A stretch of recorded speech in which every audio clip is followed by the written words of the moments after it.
Құрметті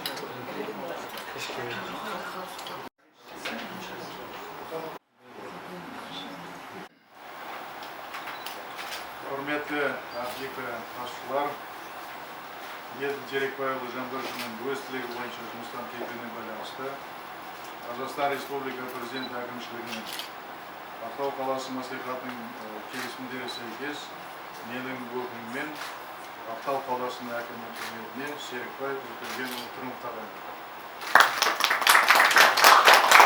Өтелгенұлы сіздермен алдағы уақытта бірлесіп елбасының 100 нақты қадам стратегиялық бағдарламасын ақтаулықтардың әл-ауқатын әрі қарай жақсартуға, өңірдің экономикасын дамытуға, елбасымен айқындаған міндеттерді орындауға бар күш-жігерін салатынына сенімім мол. Серікбай Өтелгенұлы Тұрымовты жаңа қызметпен құттықтап, жұмысына табыстаймын. Сонымен қатар Еділ Терекбайұлына өз алғысымды білдіремін. Еділ Терекбайұлы Ақтау қаласының әкімі лауазымын атқарған уақытында қаланың әлеуметтік экономикалық дамуында жағымды динамикаға қол жеткізілді. Ол әртүрлі жобалардың және мемлекеттік және қоғамдық маңызы бар іс-шаралардың бастамашысы, ұйымдастырушысы болды. Халықаралық ынтымақтастық бағытында бірқатар іс-шаралар жүзеге асырылды. Соның ішінде облыс орталығы Ақтау қаласының әлеуметтік экономикасының қарқынды дамуына облыс орталығының тіршілігін жаңа сапалы деңгейге көтеру арқылы Ақтау қаласының халықаралық деңгейдегі танымал қалалардың қатарына қосылуына қосқан ерекше үлесін атап өткім келеді. Еділ Терекбайұлы сізге алғысымды айта отырып, алдағы уақытта да облыстың әл-ауқатын жақсартуға, экономикасын дамытуға бірлесіп жұмыс жасаймыз деп сенемін. Рахмет. Осы 2 жылдан 3 жылдай уақыт жұмыс жасадық. 12 сентябрь 12 жылы осы жерге қызметке тағайындалған. Содан бері осы депутаттармен, облыс қала азаматтарымен бірге көптеген жұмыстар жасалынды. Оны өздеріңіз жақсы білесіздер. Оны айтып жатырмыз керек жоқ деп ойлаймын. Бүгін енді облыс әкімі, облыстық әкімшілікте мәслихат өткізіп, сол жерде Серікбай Тұрымовтың азаматты осында әкім болып алып келіп жатыр. Секеңді жақсы танимыз, жақсы ұйымдастырушы, барлық сатыдан өткен, аудан, қала әкімі болған, облыс әкімінің орынбасары болған, үлкен азамат, елге белгілі тұлға, оның жұмысына да жеміс тілейміз. Енді осы мәселе айтады ғой, сөздің шындығын айтпаса, атасы өледі деген, әңгіменің шынын айту керек. Мен өз еркіммен кетіп бара жатқан жоқпын. Өткен неше түрлі осы тексерістер, әртүрлі жұмыс жасатпау бағытындағы жұмыстардың шешіп шыққаннан кейін мен облыс әкіміне барып айттым, әлде осындай жағдай, не істейміз деп. Қандай ақыл бересіз деп. Соңында облыс әкімі мен сізбен бірге құқық қорғау органдары қатысып тұрса, сен жұмысына кетуің керек, арыз жаз деп. Мен соны арызымды жаздым. Мен ауру емеспін, мен сырқау емеспін. Менің денім сау, жұмыс жасай аламын. Бірақ енді осындай жағдай болғаннан кейін амал жоқ, мен кетіп бара жатырмын. Соны ел, халық, азаматтар біліп жүрсін деп айтып жатырмын. Ертең әртүрлі өсек әңгіме болмасын, өз құлақтарымен естіңдер. Ал шынында да мен жаңағы бір добровольно шаршағаннан, жұмыс істей алмағандықтан кетіп бара жатқан ештеңе жоқ. Ол кісіге айтып, маған қоятын претензияларыңыз бар ма дедім? Жоқ. Жоқ болса енді міне сондай мәселе. Ал енді шындығына келген уақытта облыс басшысы деген бұл елдің ағасы, елдің әкесі, осы жердегі адамдардың қамқоршысы деп мен есептеймін. Егер өзінің қасында жүрген көмекшілерін қорғай алмаса, бұл қандай болады? Мен оны түсінбеймін. Сондықтан бұл шын әңгіме. Ал мен ештеңе жасап тұрған жоқпын. Бүгін ораза айы, жұманың күні, мұсылман адамға өтірік айтуға болмайды. Шындықты айту керек. Мен шындыққа айтып та жүрмін. Содан қорқып та көріп жүрмін. Енді осындай мәселе. Бірақ енді мен біреуге ренжіп, жаңағы бетке өкпелеп қолыңды жаппа деген мәселе бар ғой. Ондай мәселе емес. Мына Далай-ламада 14 кісі айтқан екен, жаңағы наши враги нам делают услуги для того, чтобы быть стойким, настойчивым и быть жаңағыдай адамдарға бір менменшілік болу үшін осында бізге мүмкіншілік береді. Маған сондай мүмкіншілікті беріп отыр. Білемін, кімдер не істеп жүрген, қалай жасап жүргендерін. енді оның өз патша өмірі алда талай өмір болады, талай қызметтер болады, заман аумалы төкпелі, кімнің қайда болатынын бір Құдай біледі. Сондықтан бәріңізге көп рахмет, бірге жақсы жұмыс жасадық. Ал егер менің тарапымнан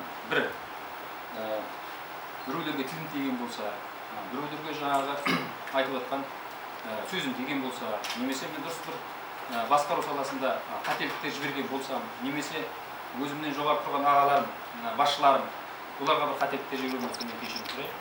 Себебі бұл кешірім рахымның айы. Сондықтан осындай мәселе құрметті қалайық.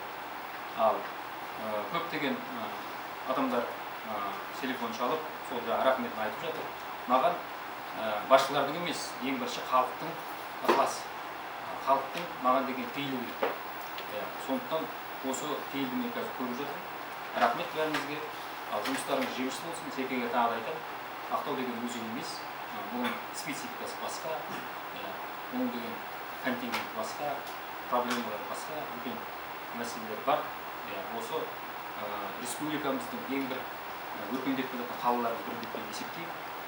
Сол уақытта сізге жұмысыңызға жеміс тілеймін. Барлық өзімнің мына бөлім басшыларына, аппараттың азаматтарына, қыздарына, осы жерде отырған мына біздің творчество саласындағы азаматтарға, өзіміздің депутаттық корпусқа өзімнің үлкен алғысымды білдіремін. Осы мені қолдап, 3 жылдың ішінде осы жұмысты атқаруыма өздеріңіз табыстарын тигізіп, септіктерін тигізгендеріңіз. Көп жұмыстар жасалды, оны айтып жеткізе алмаймыз. Соның бәрі ертең халықтың игілігіне жарасын. Рахмет, сау болыңыз. Үлкен рахмет. Енді осы өңірдің, осы Маңғыстаудың көз президентіміз бірге мектепте бірге оқыдық. Бірге жүріп, бер жағында бірге әріптес болдық. Бірге халыққа қызмет жасадық бірлесіп. Сондықтан енді сіздің алдағы жұмысыңызға да мен қай жерден болмасын біздің елдің, халықтың игілігіне қызмет жасауға толық күшіңіз келеді деп мен сенемін. Енді басталған жұмыс бар, жаңа айтып кеткендей. Осы жерде отырған азаматтар бар, әріптестер, бөлім бастықтары, депутаттар бар, облыс басшылары бар. Сол басталған жұмысты біз ары қарай жалғастырамыз, бірлесіп деп мен сенемін. Сондықтан енді осы жерде отырған актив мүшелері сіздермен бірлесіп, әр уақытта ақылдасып, кеңесіп, бірге жұмыс жасаймын деп мен сенемін. Себебі жалғыз адамның қолынан ештеңе келмейді. Тек қана бірлікте болғанда, ауызбіршілікте болғанда біз белгілі бір нәтижеге мемлекетіміздің қазір біздің алдымызға қойып отырған тапсырмаларын бірігіп атқара аламыз деп мен есептеймін. Сондықтан рахмет сіздерге. Мен мына жерде бір 3 мәселеге тоқтап кеткім келіп отыр. Оның ішінде ең үлкен мәселе біздің Ақтау қаласында осыдан 2 жыл бұрын балаларды тәрбиелейтін 7 томдық методикалық құрал жасалып шығарды. Бұл Қазақстан бойынша ең алғашқы шығарған методикалық құрал. Осы методикалық құралға Еділ Терекбайұлы мұрындық болды. Оны ешқашанда ешқайсымыз естен шығармауымыз керек. Ол тек қана біздің бүгінгі күндік шаруамыз емес, ол бүкіл болашақтың, бүкіл елдің шаруасы. Ертеңгі күні бала-шағамыз қалай өседі, қалай азамат болады, соның бәрі осы шегеленіп кеткен дүние. Ол бір атап өтетін зат. Екінші атап өтейін деген затым Алексей Рыкло Ақтау қаласының айналасында осы таңда 2000-ға жуық гектар жер өкіметтің қарауына қайтарылды. Бұл шаруаға да мұрындық болып, бастамашы болып, осының аяғына дейін жеткізіп, елдің ырысына қайтарғанда, соның бастамасын бастағанда осы Еділ Терекбайұлы. Оны да естен шығармауымыз керек ешқашан. Бұл екінші мәселе. Үшінші мәселе, Еділ Терекбайұлымен 3 жылдан бері жұмыс істеп келе жатқан кезде біздің қаланың бюджеті 14 миллиард теңгеден осы таңда былтырғы жылы 24 миллиард теңгемен аяқтады. Яғни қаланың социалдық, экономикалық, әлеуметтік экономикалық саласына үлкен үлестер қосылды. Осыны да ұмытпауымыз керек ешқашан. Осы үлестер қосылғанның себебінен бізге қалаға жан-жақтан келіп халықаралық қатынастарды дамуына, сол біздің қаламыздың